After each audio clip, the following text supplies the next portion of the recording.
Апа, мен өлүп калбаймынбы? Өмүр үчүн күрөшкөн Дастандын жүрөктү тилген окуясы. Ысык көл облусунун Тоң районундагы Бөкөнбаев айылынын 65 жаштагы тургуну Света Абдраимова 23 жашында каза болгон уулу Дастан Курманбеков тууралуу айтып берди. Анын айтымында ал 5 баланын энеси, 2 уул, 2 кыздан кийин Дастан 1995-жылы 10 февралында төрөлгөн. Дастан 2013-жылы 11-классты бүтүргөн, өзү арык чырай тың окуучу болду. Мектепте жакшы окуп, жыл сайын мактоо баракча ардак грамоталарды алып келчү. Баламдын арты менен мен дагы кадыр барктуу болуп, ал 11-классты бүткүчө ата-энелер комитетинин төрайымы болдум. Эжеси Асел экөө аябай жакын сырдаш болуп чоңоюшту. Эжеси студент болгонго чейин өзү карап бакты.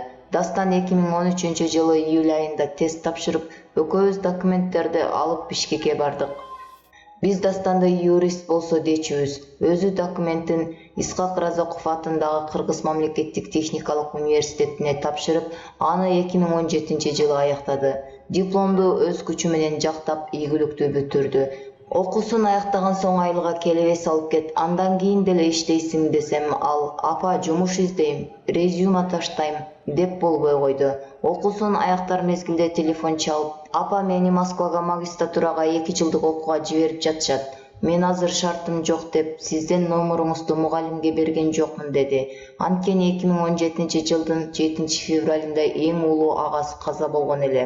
Ошого карап шарты жок экенин айтып, мугалимге өзү жооп берип коюптур. Ошентип изденип жүрүп жумушка орношту.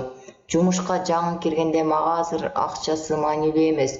Мен адегенде тажрыйба топтошум керек дечү.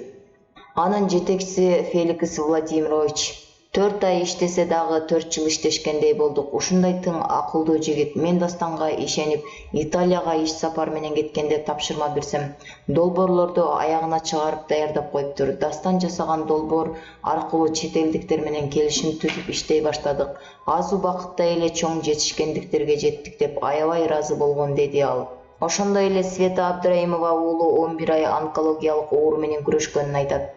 Дастан 2017-жылдын 7-8 октябрь күндөрү ысык тумоо болуп калдым окшойт деп телефон чалды. Иш бөлмөсүндө желдеткич бар эле. Ошого суукка урундуго дедим. Анын аркалары ооругандыктан жетекчиси рентгенге түш деп жумуштан уруксат берип ооруканага жибериптир. 8 октябрда эртең менен телефон чалып, жөтөлүм күчөп жатат, кургак учук болгон окшойм деди. Ал курсташы кургак учук болуп ооруп дарыланып жүргөнүн, экөө дайыма чогуу жүрүшкөнүн айтты.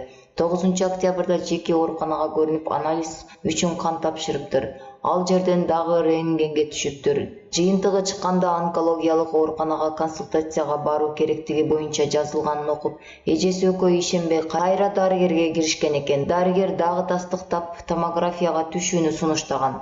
Жыйынтыгы эртеси чыгарын айтышыптыр. Бизге көптөн кийин чалып, онкологиялык ооруга шектенип, консультацияга жиберип жатышканын айтышты. Каныбызга ишенбей түнү менен шаарга жетип бардык. Дастан бизге билгизбей күлүп тосуп алды. Эртеси онкологиялык ооруканага бардык. Дароо эле операция жасайбыз деп даярданышты. Ошондо дагы Дастан эч нерсе билгизбей жанымда жүрдү. Ошентип 18 октябрда операцияга кирди.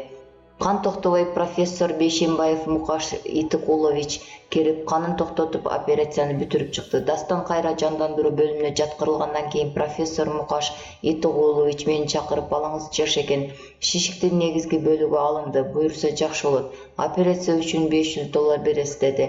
Мен жакшы болгонун укканында сүйүнүп, акчасын колуна бердим. Анализи бир жумада чыгарын айтты. Ошентип палатага которулганда кызым экөөбүз түнү күнү жанында болуп жаттык. 8 күн болсо дагы анализи чыкпай жатты.